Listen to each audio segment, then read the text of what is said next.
The day we divorced, my ex-husband pressed a bank card into my hand. I was furious and never used it. Then one day I went into a bank, checked the balance, and froze.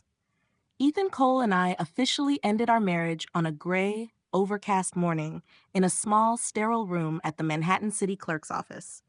The white walls were so bright, they made my head feel hollow the moment I stepped inside. The air smelled of antiseptic and the faint dust of old paper, the cold, impersonal scent of a place where lives were reduced to paperwork. We sat side by side, a single fist's width between us. That space had once been filled with warmth and familiarity. Now it felt like an unbridgeable canyon. We didn't look at each other. Our posture was rigid, like strangers in line for the same service. The process was quick. No arguments, no regrets, not a single unnecessary word. We were like business partners finalizing a contract. When the clerk slid 2 copies of the divorce decree across the counter, stamped and signed, my heart sank. 7 years of my life, condensed onto a single thin sheet. I reached for my copy with cold, stiff fingers. Ethan picked up his without glancing my way. He looked the same, handsome as ever, but tired, shadowed stubble, tight skin around the eyes. I knew divorcing me was likely just another task in his packed schedule. Outside, the New York sun was harsh and dry. I was about to turn toward the subway when I heard him call my name. I froze, refusing to look. His hand appeared, palm up, holding a silver bank card. "You've been through a lot," he said calmly. "Some money here. A settlement, if you will. Pin is your birthday. Take care of yourself." The word settlement struck me sharply. Was this compensation for nights I waited for him, for enduring illness alone, for the love that faded under the weight of his work and client dinners? Humiliation washed over me. I didn't feel like his wife. I felt like a woman being bought off. "I don't need it," I said through clenched teeth, cold and foreign even to myself. He insisted I take it, saying I'd need money for a new place. His concern sounded like pity. I stared, then laughed bitterly. "You think I can't survive in New York without you? Don't worry, I won't starve, and I won't touch your money." I snatched the card from his hand, not accepting it, but reclaiming it. Then I walked away, almost running. I moved into a small studio in Astoria, Queens. The new paint and cheap furniture stung my senses. Compared to our spacious Manhattan apartment, it was minimal. Clutching the bank card, I felt anger and disbelief. Was this plastic all I received for 7 years of my life? I threw it into a drawer and vowed never to use it. I will not just survive, I will thrive. After the divorce, I lived alone in New York for the first time. No one nudged me to sleep, no late-night dinners, no familiar key in the door. That first night, I lay staring at the ceiling, listening to my heartbeat. It wasn't loneliness, it was emptiness. The next morning, I refused weakness. I threw myself into work, processing paperwork, managing projects, attending meetings. At home, I cleaned, cooked, studied online courses. I didn't allow myself to think of Ethan. Occasionally, the bank card surfaced in my mind, but each time I pushed harder. I had to be strong. I learned to handle every practical task, changing light bulbs, unclogging drains, carrying heavy groceries. Shoulders and hands ached, but I didn't cry. I reminded myself, I can do this alone. On weekends, I signed up for yoga and rode my bike to Gantry Plaza State Park, breathing fresh air and observing life around me. A pang of sadness came occasionally, but I turned away. Months passed. The wound in my heart formed a scar. I stopped flinching at familiar tones or checking my phone at midnight. I grew used to being alone. The first year was the hardest. I lost weight, but my eyes grew brighter, determined. I lived frugally, not for money itself, but for security in a city where being broke left no room for weakness. My best friend Mia worried. "Chloe, don't push yourself so hard. Want me to set you up with someone?" I smiled and shook my head. "No, I'm busy building my life. Men are distractions." By year's end, I received an outstanding review at work, was promoted to assistant project manager, and my salary increased by nearly 50%. The first paycheck I earned entirely on my own was a source of pride.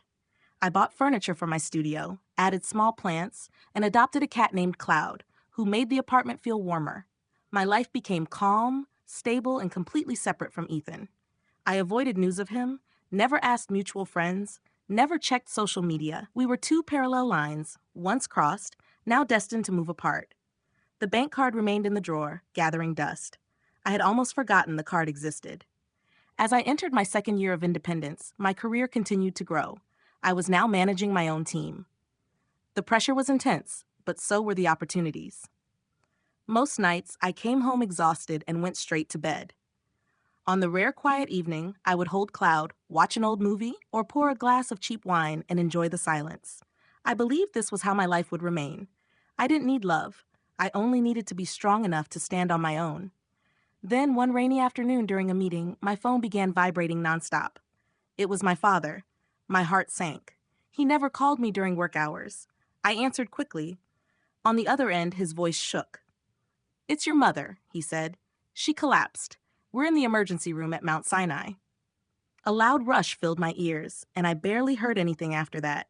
I stood up, apologized to the room, and ran outside into the rain. In that moment, I understood that no matter how strong I pretended to be, there were things I could not face alone. The summer rain came down hard, soaking me instantly as I tried to flag a cab. My clothes clung to me, my hair was a mess, but none of it mattered. I had one thought: get to the hospital immediately.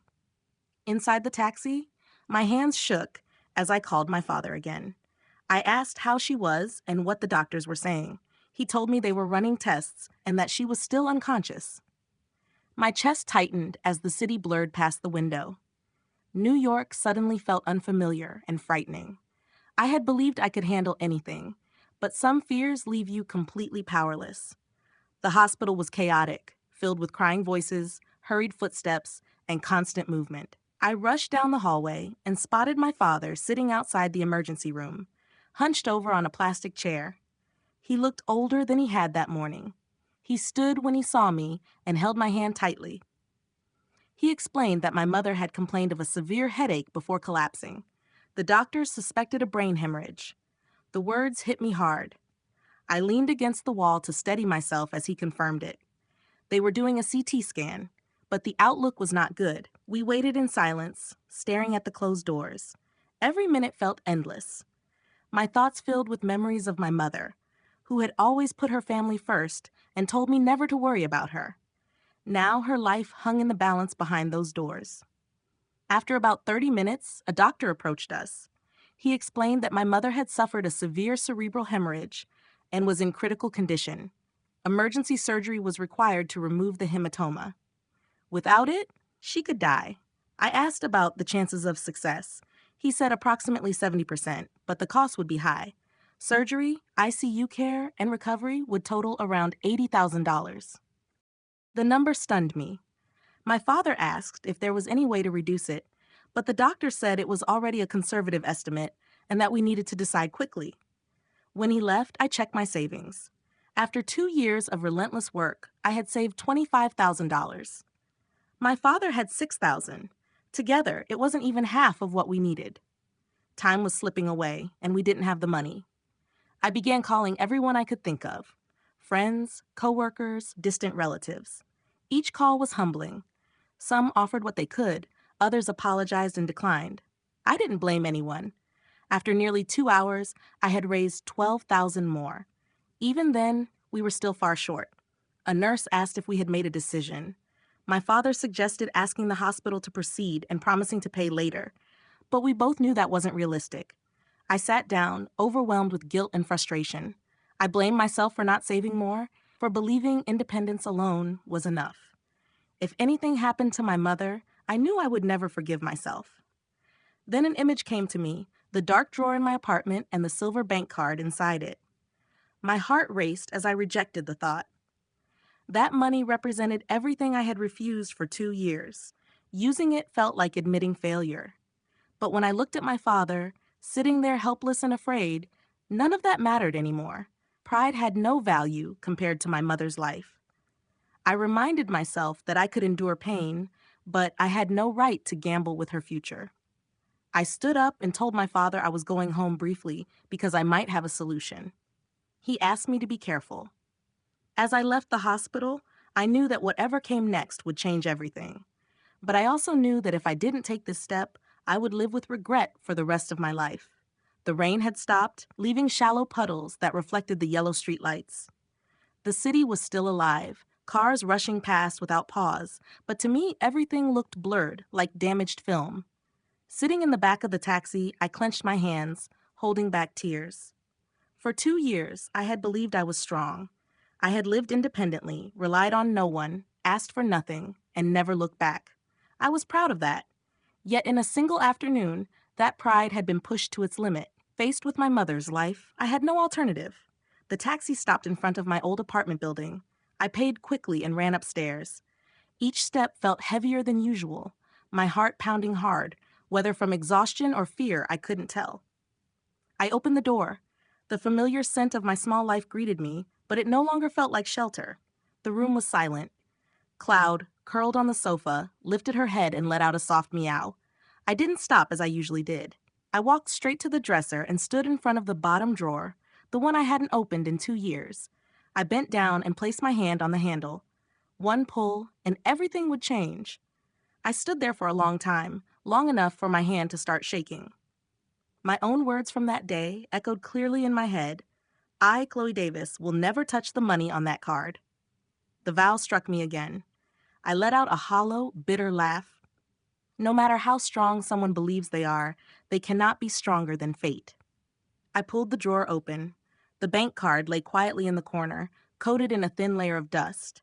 For 2 years it had remained there, untouched, as if waiting for this moment. I picked it up. Cold spread from my fingers straight to my chest. It was no longer a symbol of humiliation. At that moment, it was a lifeline. I sat on the bed and covered my face, tears slipping through my fingers and soaking my palms. I didn't know who I was crying for.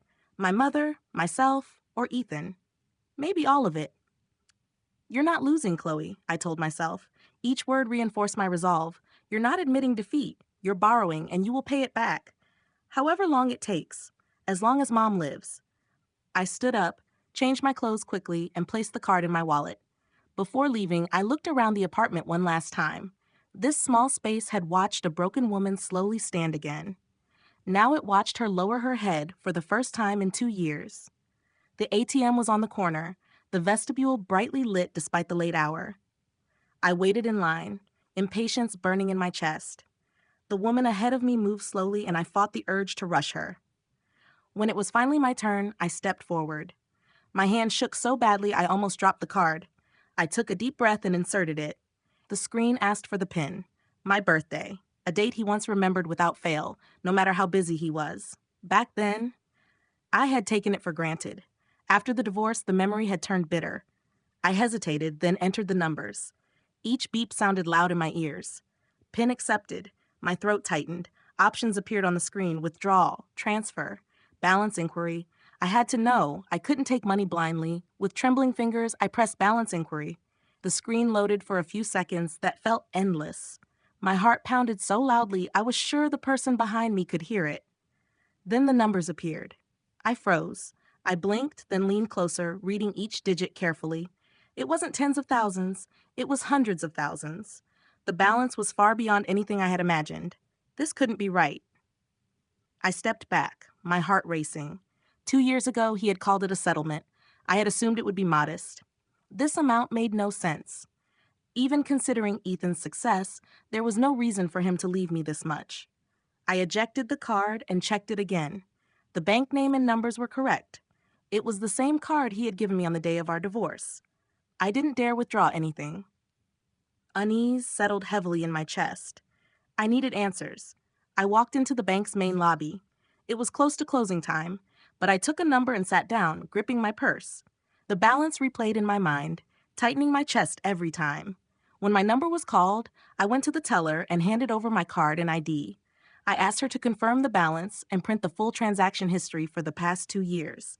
She looked surprised. 2 years was a long time, she said. I confirmed my request. She began typing. The steady sound of the keyboard made my nerves worse. The printer started running, releasing page after page. One sheet, then another, then more. As the stack grew, my heart beat faster. I sensed that something important was waiting in those pages, a truth I had never considered. She organized the papers and passed them to me, confirming the balance aloud. I barely heard her. My ears rang. I moved aside and sat down, breathing deeply to steady myself. Then I opened the first page. The first transaction was dated 2 days after our divorce. Deposit $200,000. The memo was blank. I exhaled slightly. That part made sense. This must have been the settlement. But the next line stopped me. The 15th of the following month. Deposit $3,000. Memo, living expenses. My heart sank. I turned the page, then another. Every month on the 15th, without fail, $3,000 labeled living expenses. For 2 full years. My body stiffened as I stared at the pages. I kept turning them, my hands shaking more now. There were other deposits as well. December, memo for a warmer coat. My birthday, happy birthday. Christmas money. Each short note cut deeply, painful, and warm at the same time. I struggled to breathe. For 2 years, while I had been proud of surviving alone, he had been quietly supporting me from a distance. Sitting in the busy bank lobby, I let tears fall onto the statements. I had misunderstood him completely. For 2 years, I had been wrong. I remained there for a long time, unaware of people coming and going, of numbers being called. The papers in my hands were thin, yet they felt unbearably heavy. Every memo, every number was more than money. It was time. It was consistency. It was something carefully preserved for 2 years. I had lived on pride. He had lived in silence. I believed that card was humiliation, but it was the only way he knew how to stay near me after I turned away. No calls, no messages, no intrusion. Just quiet support, steady and constant like breathing, giving me a safety net even if I never knew it existed. My throat ached as I sat there holding the truth. I felt foolish, almost painfully naive. For 2 years, I had built a version of him in my mind and believed it completely. The truth, meanwhile, had been quietly preserved in those transaction records. I wiped my face, took a steady breath, and placed the statements into my bag. This was not the moment for self-blame. My mother was waiting. I needed money, and I needed it immediately. I returned to the teller and asked to withdraw $50,000 in cash, then requested that the remaining balance be wired directly to Mount Sinai Hospital. She looked startled by the amount but proceeded without comment. I signed the paperwork with shaking hands, my thoughts blank. When the stacks of cash were placed in front of me, they felt impossibly heavy.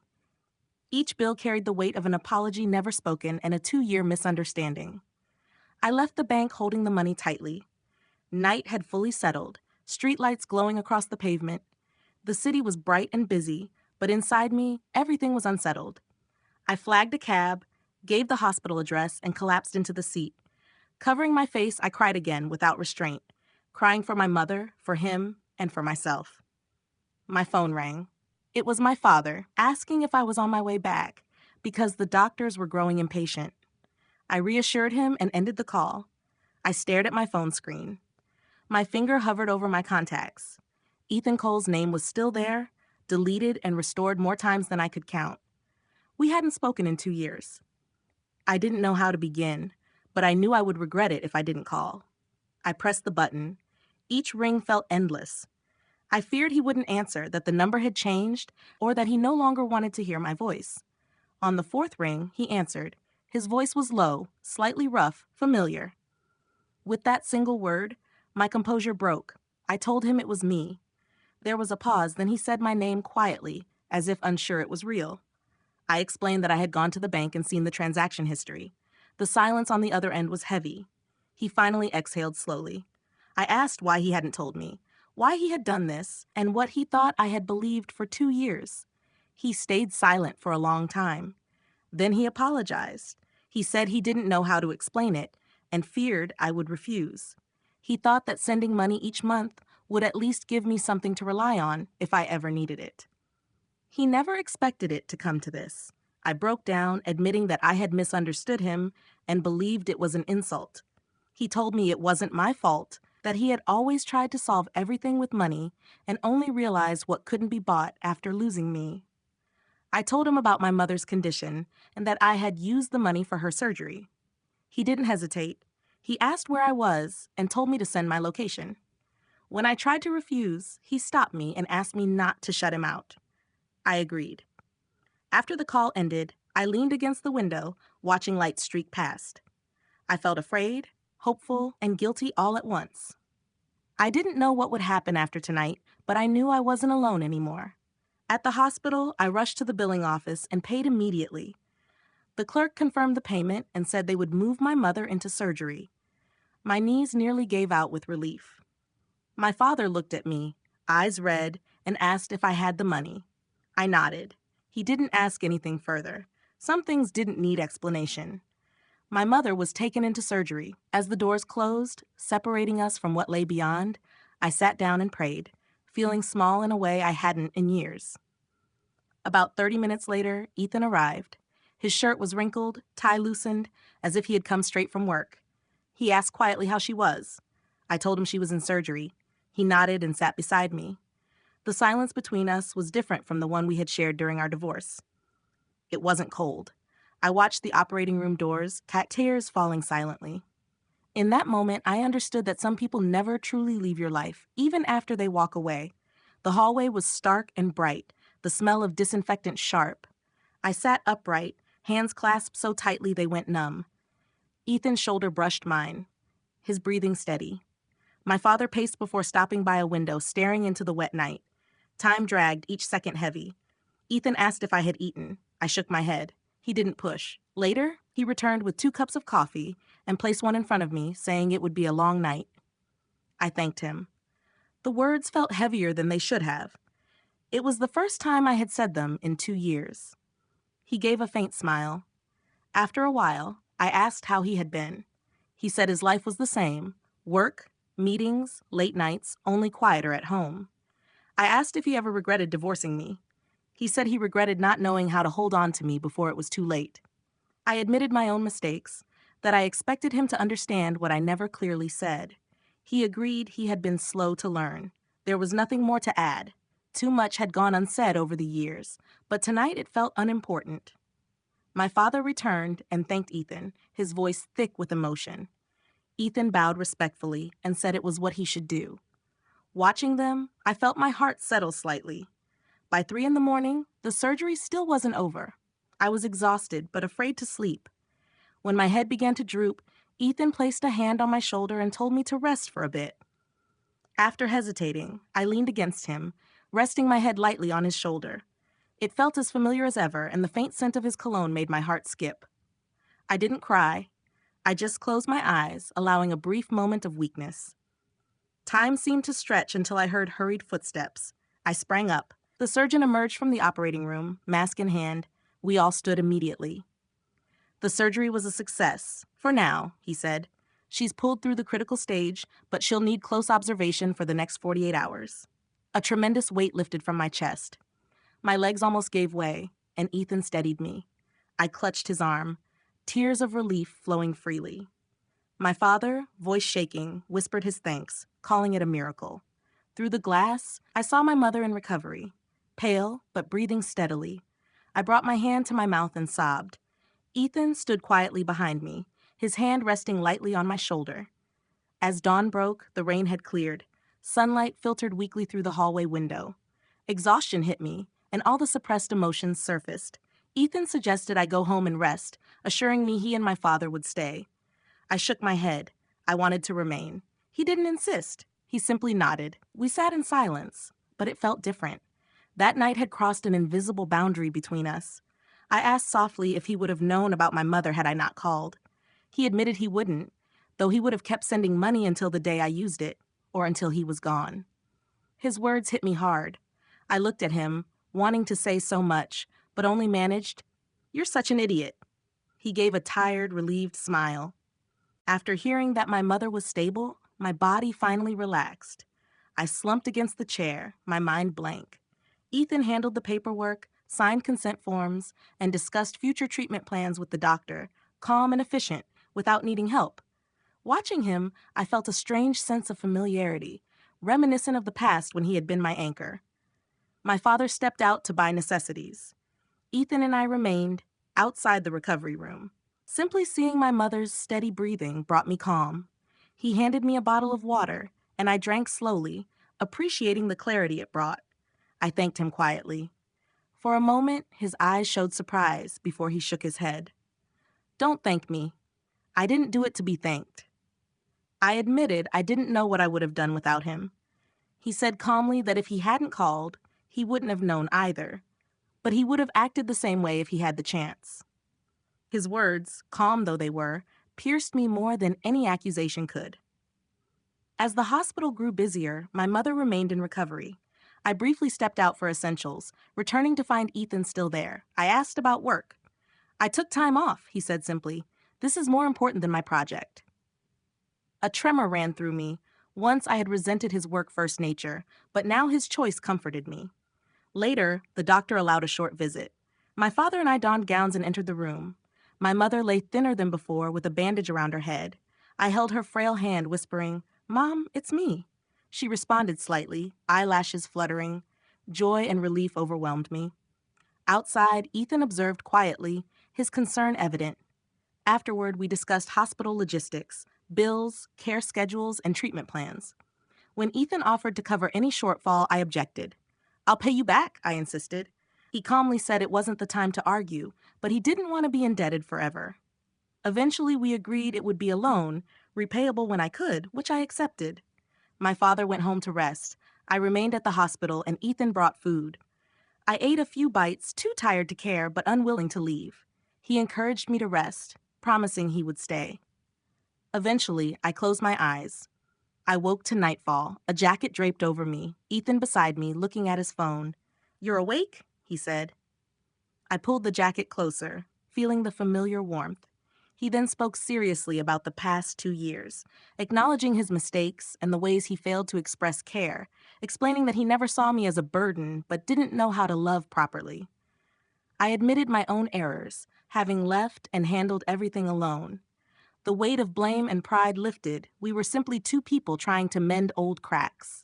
Visiting hours ended. Ethan insisted I go home, which I did after a moment of hesitation.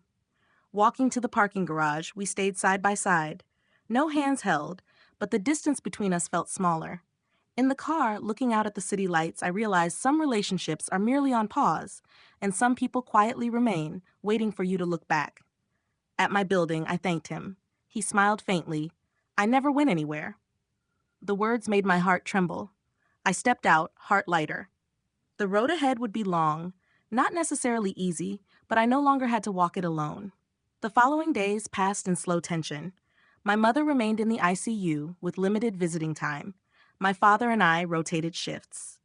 Ethan appeared almost daily, sometimes before me, sometimes staying late. He acted quietly, fulfilling responsibilities without fuss. In the mornings, he brought my father breakfast and checked bills.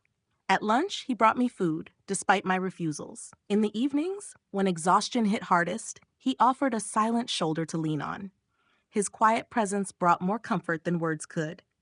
One afternoon, my mother was lucid enough for a longer visit. I held her hand, sharing small stories about work and my cat. She listened, faintly smiling. Ethan remained in the background. When our eyes met, he quickly looked away, seemingly afraid I would see too much. I asked why he had been standing there. "I wanted to see if you were okay," he answered simply. It left me speechless, realizing he had always prioritized me in his own way. One evening, with my father home resting, I sat in the hallway. Ethan handed me a bag containing slippers and a thin shawl. "Hospital floors are cold, and you must be tired from standing all day," he said. I looked at him, realizing how much he had changed. He smiled faintly. "I'm learning," he admitted. "Learning what?" he asked softly. "How to show I care without making you uncomfortable." I laughed, a genuine, relaxed laugh I hadn't felt in days. The sound echoed in the quiet hallway, small, but enough to chip away at the weight in my chest. In the rare moments of downtime, our conversations shifted. They were no longer tense or guarded, but about everyday life. He spoke of work, the pressures of managing a major project. I shared stories of living alone, learning to handle things on my own, and about my cat, Cloud. "You're stronger than I imagined," he said quietly. "It's not that I'm strong," I replied. "I just didn't have a choice." He nodded. "I know. I wish I had been there with you instead of leaving you to face it alone." I no longer felt resentment. Time and circumstance had worn it away, leaving only regret and a faint hope for something different. A week later, my mother was moved to a regular ward. Her condition stabilized, though the doctor emphasized a long recovery. Relief washed over me, like waking from a nightmare. That afternoon, Ethan took my father home. Alone at the hospital, I stepped onto a small balcony, breathing in the evening air. City lights flickered against the dark sky. He came to stand beside me. "Everything's going to be okay," he said. Yeah, I replied, my voice lighter. He looked at me, steady. I can't promise grand things, but when all this settles, could you give me a chance to be by your side? Not as your ex-husband, but someone wanting to know you again from the start. My heart raced. I'd imagined this moment, but now it was here, and I hesitated. I don't know if I'm ready to start over, I admitted. He nodded calmly, without disappointment. I understand. I won't rush you. I just needed to know I wasn't rejected from the start. In his eyes, the confident, assertive man I remembered was gone. What remained was patience and sincerity. I need time, I said. I have time, he answered. We stood side by side, silence between us. A gentle breeze carried the faint scent of antiseptic. For the first time in years, I felt a quiet peace, not fear or tension, but a warmth that made me no longer want to push him away. That night, home again, Cloud ran to me, meowing insistently. I picked her up, feeling the little apartment's familiar comfort. The loneliness wasn't as heavy. Lying in bed, I reflected on the past 2 years. I had equated strength with independence, with not needing anyone. Now I understood. Sometimes real courage is letting someone in. A text buzzed from Ethan. Home yet? Yes. You should get some rest. I'll be at the hospital in the morning. I typed back, okay, you get some rest too, smiling faintly. I didn't know what the future held or if we could truly be together again, but I wasn't afraid anymore. Life settled into a new rhythm. My mother grew stronger, able to converse and eat small meals. My father stayed nights. I took days. Ethan visited in the evenings, quietly checking on things, never overstaying, never imposing. He had learned to respect space, giving me the freedom to choose. One afternoon, while peeling an apple for my mother, he entered with a fruit basket, greeted my father, and asked about my mother. I shared the doctor's update. That's great news, he said, relief in his voice. My mother, noticing him, said softly, You must be Ethan. He bowed respectfully. Yes, ma'am. It's been a while. Thank you for letting me help. My heart softened, realizing the past still held meaning. Later, alone with him, the quiet room punctuated by the heart monitor, he said, Chloe, can we talk? I won't rush you, but I can't stay silent anymore. I don't want to lose you again. I can't promise perfection, but I will communicate, be clear, and never use work or money instead of care. I want a chance to know you again properly. If you say no, I'll accept it, but I don't want to regret not asking. The walls I'd built over 2 years trembled. I can't promise anything, I said slowly. I need time. I don't want to return out of emotion or past events. I need to be sure we won't repeat mistakes. I understand, he said. I don't need a promise, just a chance to get closer. I neither accepted nor refused. That was enough. On the drive home, we spoke about practical matters. My mother's therapy, work, Cloud. He laughed at her pickiness. Then I'll have to work for it, he said. Those small conversations made my heart lighter. Ordinary plans replaced grand gestures. Days later, my mother moved to a rehabilitation center. I took time off to help. Ethan visited regularly, always asking first, respecting my space. One evening, he sent a text. If you have time this weekend, I'd like to take you out for a meal. Not a date, just dinner. The simplicity of the words made me smile. I replied, and he responded instantly. Okay, let me know when you're ready. He was giving me a choice, standing patiently, without pressure. That night, listening to my mother's stories, I realized the truth in her words. Leaning on someone isn't weakness. I was no longer running. I was standing, facing my feelings, giving myself a chance. Finally, that weekend, I accepted his offer, not out of pity or impulse, but to see what it felt like to let my guard down. I dressed simply, ready to be myself. Ethan arrived on time, holding a small bouquet. I didn't know what you liked, so I picked the simplest, he said. I looked at the white daisies and smiled, feeling the beginning of something new. We got in the car, and he asked what I wanted to eat. I paused, thinking of something simple, like a home-cooked meal. He raised an eyebrow. Who's home? I smiled. There's a small, family-run Italian place nearby. I don't want anything fancy. He nodded immediately. Okay, whatever you want. The restaurant was tucked on a quiet side street. The aroma of garlic bread and marinara filled the air. We sat in a corner booth. There was no mention of the past, not the divorce, not the money. We spoke about food, the weather, ordinary life. You're eating more than before, he observed gently. Yeah, no one nagging me about my figure anymore, I said, half joking. He laughed. I really was clueless back then, he admitted. I didn't reply, just reached for another piece of bread. His simple acknowledgement, without excuses, made me feel more at ease than any long apology could. Halfway through, he put down his fork. Chloe, there's something I need to say, not to convince you or ask for forgiveness. I looked up. Go on. He took a deep breath. If we move forward, I want some ground rules. I nodded, curious. First, no more silence. We talk about things, even if they're hard. Second, money is transparent. I won't use it as a substitute for care. If I help, I'll say so. You decide if it's a loan or gift. Third, respect for space. I won't push. Finally, if it ever feels wrong, you can stop. I won't hold you out of obligation. I was quiet. Those rules were exactly what our marriage had lacked. What about you? He asked. I have a rule too, I said. I won't sacrifice myself for a relationship. If I feel like I'm just enduring, I'll speak up. If things don't change, I will leave. He nodded without hesitation. I accept that. Dinner ended comfortably. We walked afterward, streetlights casting a soft glow on wet pavement. A cool breeze passed. Chloe, I know I have no right to ask more, but are you comfortable being here with me? I considered it honestly. Yes, but I'm still scared. Scared of? Of hope turning into disappointment. He nodded. Then we go slow. No expectations. Relief washed over me. This felt like the right way to begin. In the following weeks, we met more often, but maintained a gentle pace. Coffee after work, brief visits to my mother, then separate ways. No overbearing texts, no pressure. My mother noticed. You two are making progress, she said playfully. Just trying, I replied. Trying is good. It means you feel at peace, she said. Her words stayed with me. 2 years ago, I thought peace was independence. Now I understood it meant having someone by your side without losing yourself. One evening, Ethan came to my apartment, the first time since the divorce. Cloud, my cat, watched him warily. She doesn't like strangers, I warned. He bent down, hand extended. Hi there. Cloud didn't approach, but she didn't flee either. I laughed. That's progress. Before leaving, he said, Thank you for letting me in. Thank you for respecting my space, I replied.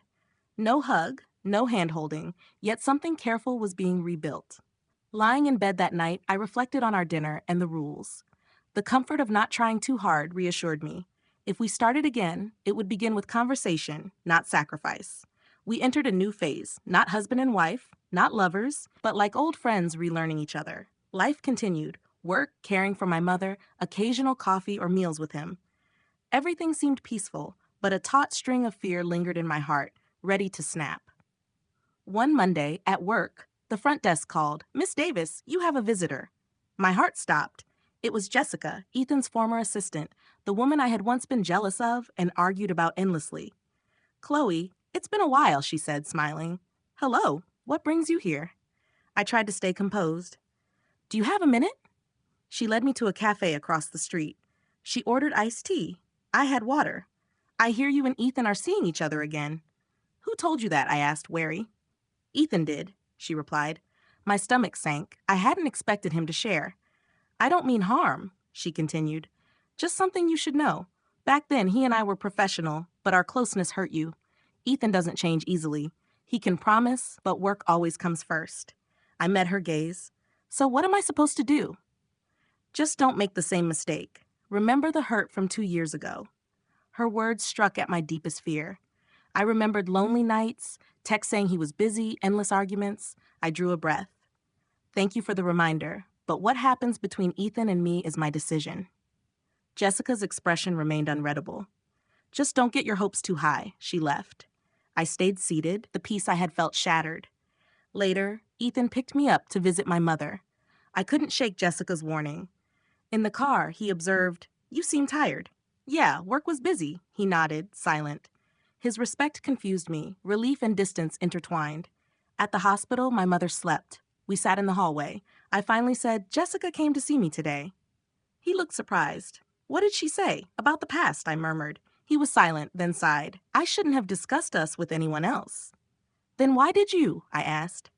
I didn't want to hide it, but I never thought she would go to you. She said you wouldn't change. That work always comes first. He looked down the hall, white light reflecting on the walls. I won't deny work is a big part of my life, but I'm learning to balance it. I can't promise to be completely different, but I promise I won't be silent when you feel left behind. I will listen and adjust. I looked at him, conflicted. His words were sincere, but fear isn't erased by promises. I need time to believe that, I said. He nodded. Silence returned, but now a cautious distance existed. I realized rebuilding wasn't just about the present, it meant confronting the past. That night, I sat on the sofa with Cloud curled beside me. I considered if I was being too hard on him, but recalled the lonely nights and knew fear couldn't be ignored. My phone buzzed. A text from Ethan. I'm sorry if I made you uncomfortable today. If you need space, I'll back off. He wasn't arguing or pressuring me. A new approach entirely. I replied, I need some time, but don't disappear. I won't. I'll be here, came the swift reply. I put the phone down and closed my eyes, recognizing a turning point. I could face my fear or let it control me. The road ahead wouldn't be easy, but I no longer walked in darkness. After that, we truly slowed down. It wasn't awkward distance, but a conscious step back.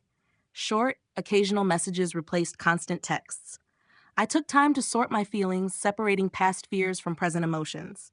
My mother began her physical therapy, and life slowly regained balance. Every day, I took my mother to her rehab sessions. Watching her struggle with each step was painful. Sometimes she would cry from exhaustion, and all I could do was hold her hand tightly. Chloe, your old mother is causing you so much trouble. Don't say that, Mom. As long as you get better, I'm happy. In those moments, I realized no one can be strong all the time.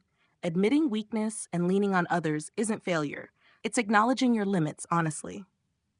One afternoon, after returning my mother to her room, I sat alone in the hospital hallway. Rain drizzled outside, tapping lightly on the windows. I scrolled through old photos on my phone, pictures of Ethan and me from our newlywed days, eyes full of hope, trips filled with laughter. I asked myself, where did we go wrong? It wasn't that we didn't love each other. We just didn't know how to protect that love. My phone rang. It was my friend Mia. How are you these days? A little better than before. I heard you and Ethan are seeing each other again, she said. Yeah. Have you really thought this through? I sighed. Not completely, but I'm thinking. Mia chuckled softly. Chloe, I'm not taking sides, but you need clarity. Are you afraid of the Ethan of today or the memory of Ethan from the past? Her words hit me hard. I realized my fear wasn't him. It was the thought of losing myself again. I hung up and sat quietly, reflecting. Was I afraid he wouldn't change, or that I would trust him and get hurt again? That night, I came home early and cleaned my apartment thoroughly, as if organizing the space could clarify my mind. I opened the bottom drawer of my dresser, where I had buried my bank card for 2 years. It was empty now. That vow, once to never touch it, had been broken, not out of weakness, but for my mother's life. In that, I saw another truth about Ethan. He wasn't trying to buy me with money. He was maintaining a faint connection, just in case. I sat on my bed, eyes closed, asking myself honestly, if Ethan were a new person in my life now, would I give him a chance? The answer came quickly, yes. Not the blind devotion of before, but affection, cautious trust, and a small hope that we could try again differently. The challenge wasn't him, it was whether I had the courage to stop letting the past dominate the present. The next day, I texted Ethan first. Are you free tonight? I need to talk. I'm free. Where? That old cafe near my office. I walked into the cafe, the familiar aroma of coffee calming my nerves. Ethan was already at a window table. He stood when he saw me. I ordered you a coffee. No thanks. We sat across from each other, silence stretching. He didn't rush me. He simply waited. I've been thinking, I said finally. I'm scared. Scared of a lot, but I can't let fear stop me. He watched me intently. I'm not promising to be your wife again or love you as before, but I'm willing to give this a chance. Not out of pity, not out of debt, just to see if we can do better. He smiled faintly, relief clear in his eyes. I have one condition, I said. Name it. If I feel I'm losing myself in this process, I will stop, and you must respect that. I promise, he said firmly. We finished our coffees, exchanging small talk. No confessions, no vows, just two adults opening a new path together, uncertain of its length. As we left, he said, Chloe, thank you for being honest with yourself. I smiled faintly. Thank you for waiting. Walking home, I felt lighter. No pressure, no vague fears, just a decision made with a clear head. Challenges would come, but I would no longer be captive to the past.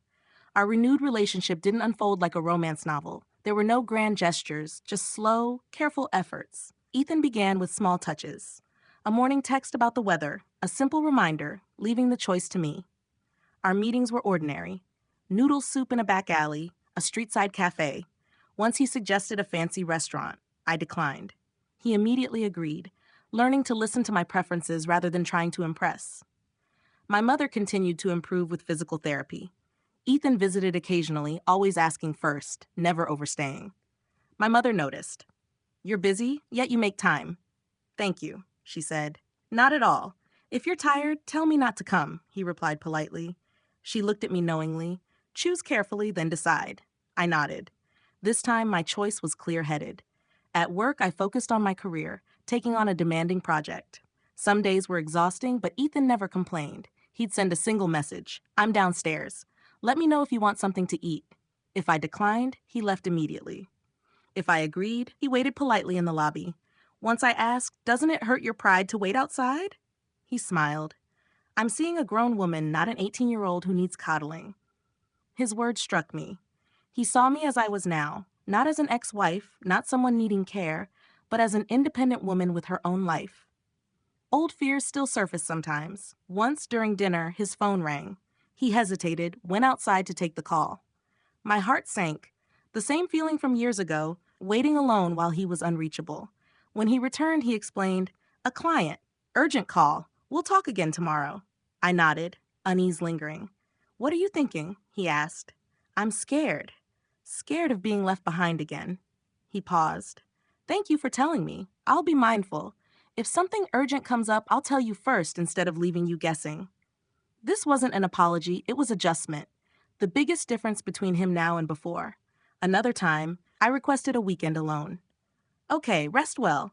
Let me know when you want to meet," he said. No blame, no assumptions. I felt safe enough to voice my needs for the first time. Over time, our relationship progressed steadily, without rush or secrecy. I still lived in my apartment, worked, cared for my mother, and spent time with Cloud.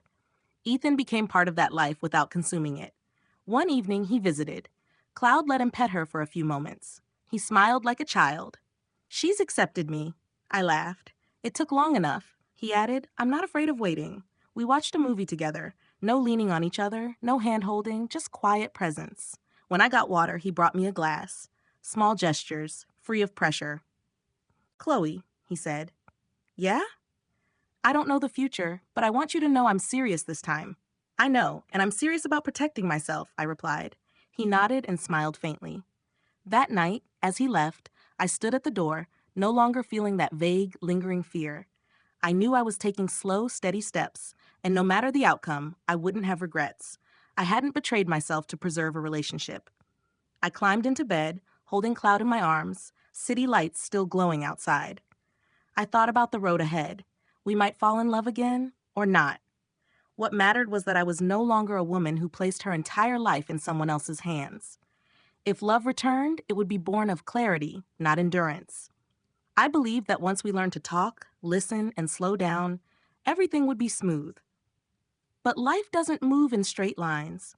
Just when you think you can breathe, a wave appears to test whether the foundation you've built is strong enough. It happened one morning at the start of the month. I had just walked into a conference room when my phone rang. It was Ethan. Rare for him to call at that hour, I excused myself to answer. "Chloe, I have to go on an emergency business trip," he said. So suddenly, "Where?" "Chicago."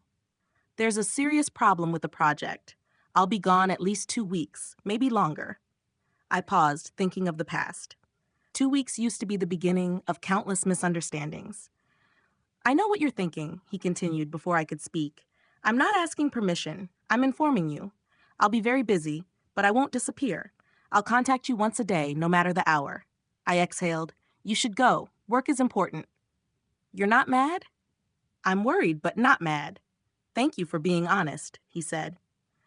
I returned to the meeting, but my mind couldn't focus. Was I ready for this challenge, or would old fears swallow me once he was gone? That evening, he texted from the hotel, arrived. "Had an emergency meeting, couldn't call. Have you had dinner?" I replied, "Yes, get some rest." The first few days passed steadily. He texted consistently, sometimes just one line, "Work is done." Other times, brief updates. "Exhausted. Talk tomorrow. I didn't demand more or overthink it, trying to maintain my own rhythm. Work, mother, cloud. By the first weekend, strain crept in. Not because he neglected me, but an old voice whispered, "It'll be the same as before. You'll be the one waiting again." That evening, I called him. He picked up after a few rings. "Chloe, are you okay?" "I'm fine, but I need to talk." "I'm in a client meeting. Can I call you in an hour?" My heart sank. An hour used to mean the whole night. "Okay, I'll call," I said, steadying my voice. The hour passed slowly. I paced, Cloud watching me. 15 minutes, 30, 45. My chest tightened. "Calm down, Chloe. Don't let the past drag you down." Exactly 1 hour later, my phone rang. "I'm sorry, the meeting ran over. Have you been waiting long?" "Yes," I said, closing my eyes. "I'm listening," he said. "No excuses, no justifications, just listening." "I'm scared," I admitted softly, "of waiting, of handling it alone." "I won't deny I'm busy, but I don't want you to face that alone. I'm here to listen." I breathed shakily. The tightness eased. "I don't want to fight. I just want you to know that waiting brings up bad memories." "I understand. Thank you for telling me. Next time I'll text if I can't call back. And if you feel anxious, you can end the call. I won't be angry." Sitting down, tension drained from my shoulders. That night, I slept better than I expected. Not because he was near, but because I didn't have to guess anymore. The second week passed slowly but steadily. Sometimes, a single text at night. Other times, 10 minutes of conversation. I stopped counting hours or checking the clock, learning to trust my feelings. When he returned, I didn't meet him at the airport, not out of anger, but because I was with my mother. He texted, "I've landed. Stay with your mom. I'll come by tonight." That evening, he arrived. Cloud ran to him, no longer wary. He sat, sighing. "Tired?" I asked. "Tired, but okay." "Thank you for the past 2 weeks," he said. "For what?" "For not running away, for talking." "Thank you for not making me guess," I replied. We sat in silence, but I felt one thing clearly. We had passed a major test, not with promises, but in how we handled fear. As he left, he said, "Chloe, I don't know how many more waves will come, but when they do, I won't let go of your hand, and I won't let you drown with me." I nodded. "And if I feel like I'm drowning, I won't endure in silence. I'll tell you. That's all I need." Lying in bed, I realized mature love isn't the absence of fear. It's facing it together. Perhaps, after all our wandering, we were nearing a place called peace. The long summer passed slowly. My mother regained strength, sitting up, feeding herself, taking her first trembling steps. Watching her smile through the pain, I understood life has no straight paths, only persistence. Ethan remained a steady but non-intrusive presence. He accompanied me to the hospital, chatted briefly with my mother, or helped with my father's wheelchair. The old ache in my heart was gone, replaced by a sense of familiarity and newness. One afternoon, as my mother sat outside for fresh air, she said, "Chloe, you two aren't like before." "Yes, we're learning again." "Learning is good, but remember, don't hold on out of fear of loss, and don't run away out of fear of pain. Live honestly with your heart." Her words felt like final punctuation on months of anxiety. That evening, Ethan drove me home. The city lights reflected off the windows in long streaks. No music, just quiet. "Chloe," he said. "Yes?" "Do you think we're heading in the right direction?" I paused, then answered honestly, "Yes. Not certain of the future, but in the present, I don't feel like I'm forcing myself to endure anything." "Me too," he said, smiling softly. The car stopped in front of my building. I opened the door slowly. He stepped out too. No rush, no physical gestures. Just two people close enough to feel warmth. "Ethan," I said, "I'm not promising to be your wife again, but I'm willing to move forward as a partner from the beginning. If either of us feels it's wrong, we must speak up." He nodded, voice thick with emotion. "I agree. I won't leave you alone in silence." No hugs, no kisses. Just two people finally seeing solid ground after a long storm. In the following months, life returned to rhythm. My mother was discharged, resting at home. I returned to work with a grounded heart. Ethan managed his time, sometimes stopping for dinner, sometimes accompanying us to the park. One day, while tidying my apartment, I opened the old drawer where I'd kept the bank card. Empty now, but my feelings weren't. What had once symbolized humiliation and then salvation became my greatest lesson. I told Ethan that evening. He said simply, "Thank you for not letting that misunderstanding turn into resentment. Thank you for using your time to change, not your money to hold on to me." I replied.